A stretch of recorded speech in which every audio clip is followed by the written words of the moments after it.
Assalamualaikum warahmatullahi wabarakatuh. Pada pertemuan kali ini saya akan menjelaskan bentuk molekul atau geometri molekul. Nah, untuk penentuan dari bentuk molekul kita bisa menggunakan beberapa teori ya. Selain eksperimen di lab, ternyata ada cara meramalkannya dengan beberapa teori. Nah, teori ini tuh ada dua macam deh. Ada yang namanya teori domain elektron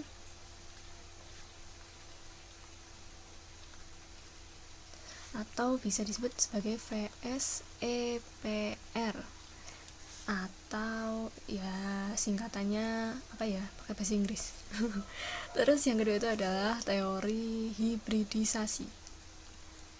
Nah, untuk pertemuan kali ini hibridisasi. Oke, pada pertemuan kali ini saya akan menjelaskan tentang teori domain elektron dulu ya. Jadi, apa sih teori domain elektron? Nah, di sini ada kata domain elektron. Ternyata domain elektron ini bisa dikatakan sebagai kedudukan suatu elektron atau keberadaan elektron.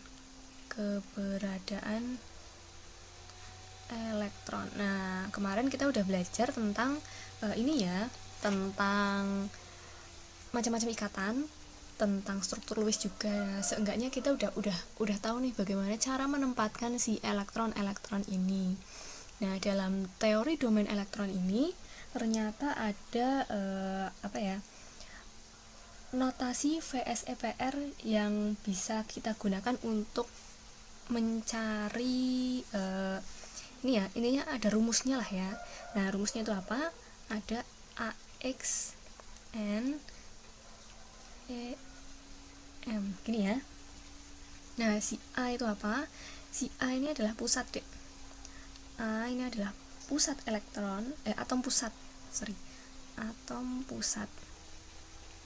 Nah, terus si X ini apa?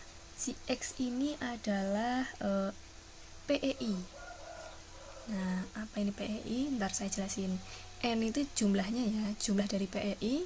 Terus E ini adalah PEB. Oke. Jadi, untuk pertemuan kemarin kita sudah belajar struktur Lewis kan ya. Nah, dalam struktur Lewis itu ada yang namanya ikatan. Nah, jadi saya tulis di mana nih? Di sini aja deh. Ikatan ya.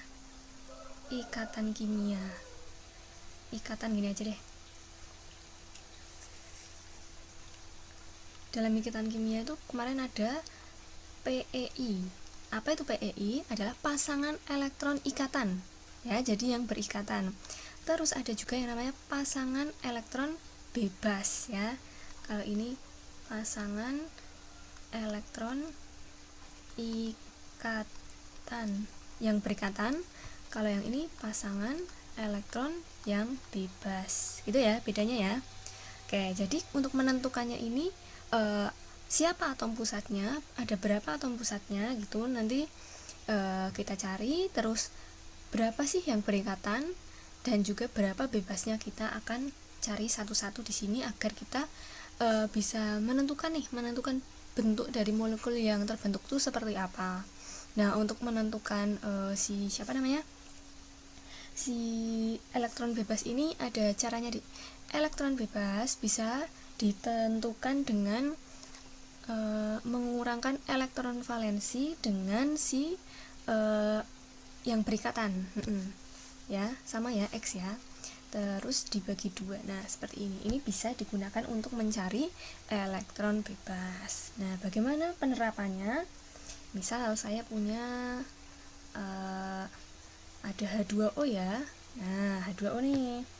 H2O berarti dia itu jumlah elektron valensi pusatnya kan yang O.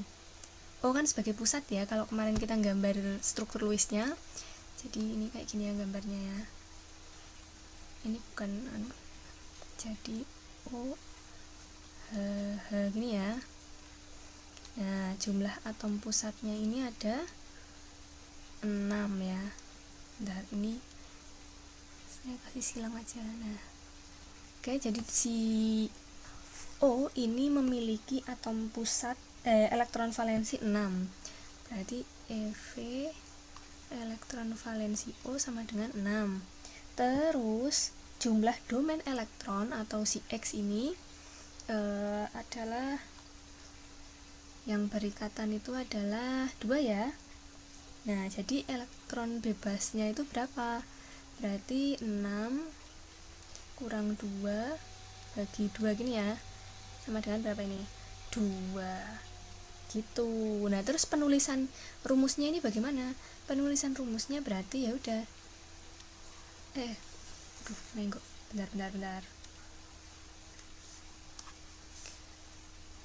Penulisan rumusnya itu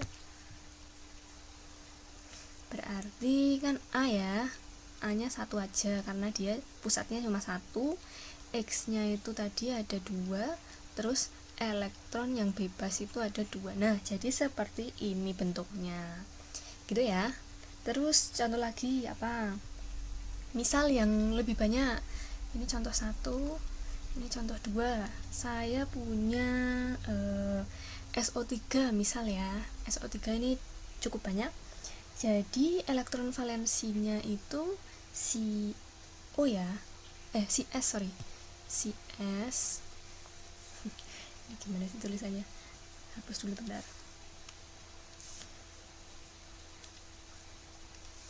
Elektron valensi S sama ya, 6 ya.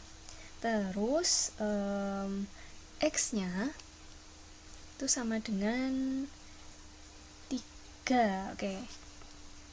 3 kan ya, SO3 gini. Tapi karena si X-nya ini dia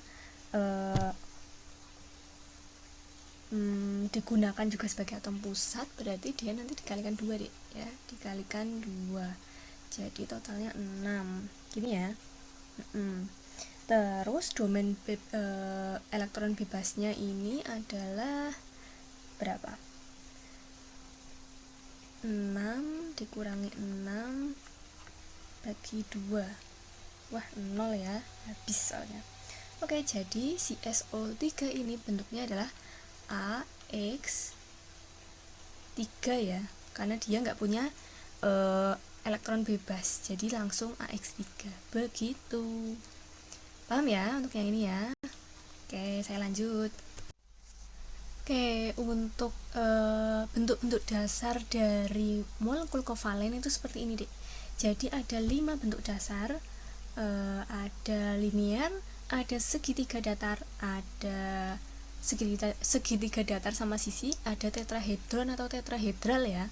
Terus ada trigonal bipiramida dan juga oktahedron.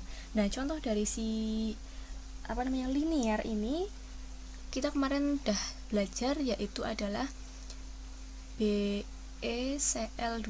Nah, BeCl2 ini termasuk dari si bentuk linear. Karena apa? Karena dia akan membentuk 180 derajat seperti ini ya. 180 derajat. Oke. Nah, terus ada untuk segitiga datar itu ada BF3 deh. Contoh BF3 itu BF3. Nah, atom yang jadi pusat ini berikatan dengan 3 atom lain dengan sudut ikat ini itu sekitar 120 derajat gini ya. Jadi sama sebetulnya ya sudutnya. Terus untuk tetrahedral itu ada metana atau CH4. Dia itu akan membentuk gini deh, satu sisi pasangan elektronnya ini membentuk 109,5. Loh Bu, ini berarti nanti saya hitung pakai busur. Oh, tidak perlu. Ini cuma gambaran saja gitu ya. Jadi CH4 yang kalian gambar modelnya seperti ini itu sebetulnya itu enggak seperti 2 dimensi, Dek. Jadi bentuknya itu seperti ya ginilah ya. Bentuknya seperti ini. Jadi dia bentuk 3 dimensinya. Aslinya tuh seperti ini. Enggak ada yang modelnya itu kayak di buku seperti ini, nggak ada.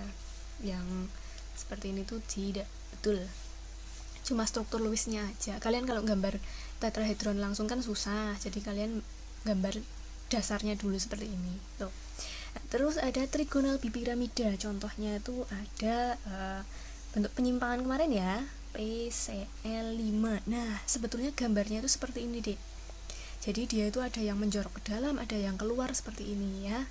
Itu namanya trigonal bipiramida. Nah, di sini ada sudut-sudut, ada yang di sini itu 120. Kalau yang di sini itu 90 ya. Ini ya jelas ya 90 dan 120 seperti itu. Terus yang terakhir itu ada oktahedral atau oktahedron boleh. Dia itu contohnya sama seperti kemarin si penyimpangan SF6. Ini juga sama, setiap sudutnya membentuk 90 derajat begitu. Oke, paham ya untuk bentuk-bentuk dasar ini nanti akan dijabarkan lagi dengan si bentuk molekul yang lebih lanjut. Nah, setelah kita menemukan si notasi VSEPR-nya, mana ini gambarnya? Ini ya.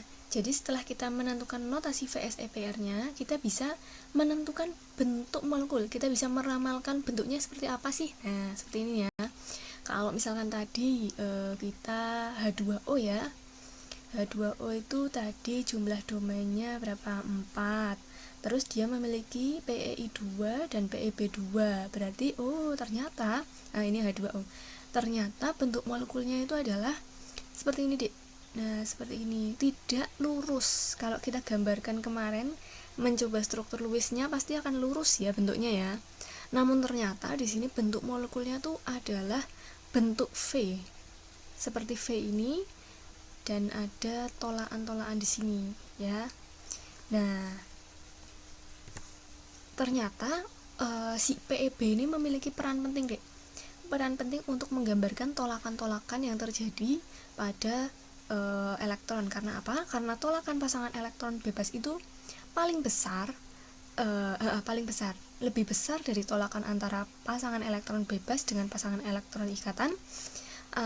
Dia juga lebih besar dari tolakan antar pasangan elektron ikatan. Jadi intinya tolakan pasangan elektron bebas ini akan lebih besar daripada si yang berikatan. Nah, kalau misalkan yang berikatan dia akan mendekat ya, ini ya, seperti H2O ini modelnya seperti ini. Karena dia memiliki 2 PEB, jadi tolakannya sangat besar di sini. Gitu ya. Ada bayangan ya? Oke, nah ini sebetulnya bisa kalian hafal. Intinya kalian harus menentukan si notasi VSEPR dengan benar dulu. Setelah bisa menentukan, baru kalian bisa menentukan bentuk molekul yang terjadi di sini. Itu ya, ada macam-macam sekali di sini. Oke, kita masuk ke contoh soal. Jadi contoh soalnya itu saya coba misal apa ya? Saya nggak tahu H2O deh ceritanya. H2O itu bagaimana sih bentuknya? Berarti langkah pertama ini kita harus menentukan ini ya, menentukan struktur Lewis. Boleh struktur Lewis dulu dari awal banget soalnya struktur Lewisnya. Nah, berarti kan H2O ini kita ngarang dulu nggak apa-apa. H2O gini ya. Berarti di sini ada 2 elektron. Ini juga di sini ada banyak elektron gini ya. Nah, berarti nanti kalau misalkan digambarin dia itu akan bentuknya ngarang-ngarang dulu nggak apa-apa, atau bentuknya seperti ini boleh. Ini ya, kemarin kalian bentuknya seperti ini kan. Nah, misal nih kayak gini, atau ini cuma mencoba-coba dulu. Terus habis itu kita menentukan yang namanya ini deh, menentukan tipe yang kemarin, tipe yang tadi, menentukan tipe molekul dengan cara rumus AXE tadi kan kita udah nemu ya, AX2E2 gini ya. Nah, modelnya seperti ini. Berarti ternyata dia itu memiliki elektron bebas di sini, Dek. Karena dia memiliki elektron bebas, otomatis nanti gambarnya itu kita elektronnya itu kita pakai yang dia akan berkumpul dengan elektron bebas. Nah, jadi gambar yang dipakai tuh yang ini ternyata ya. Nah, yang ini. Karena apa? Karena dia akan membentuk tolakan lebih besar gitu ya, timbang yang ini gitu. Setelah sudah menentukan, ya udah kita lihat ternyata dia itu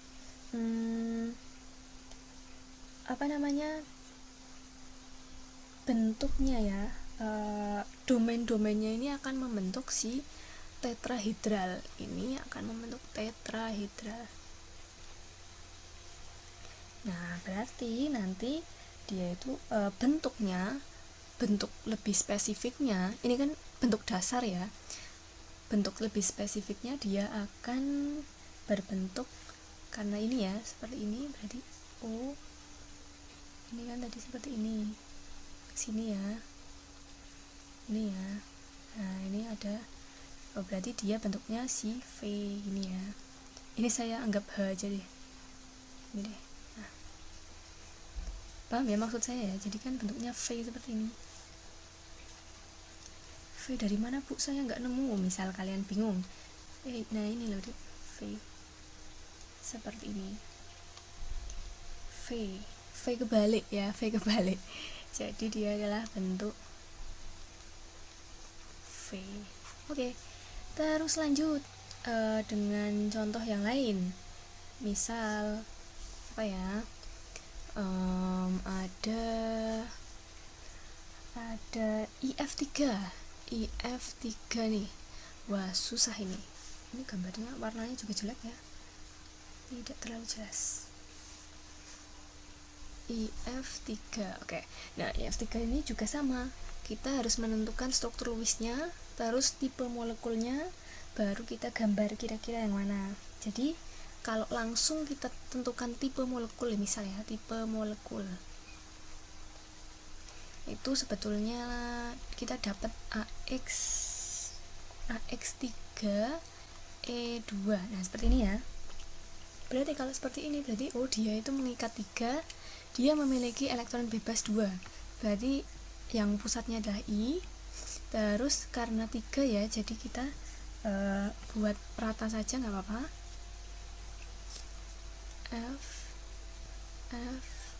F. Nah, gini ya. Terus di sini ada 2 elektron bebas seperti ini. Nah, ini kalau nggak jelas. Oke, jadi modelnya itu seperti ini, dan dia akan membentuk apa?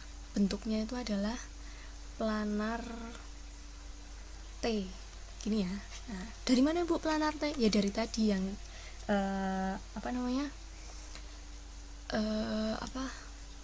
yang tabel itu loh, planar bentuk T,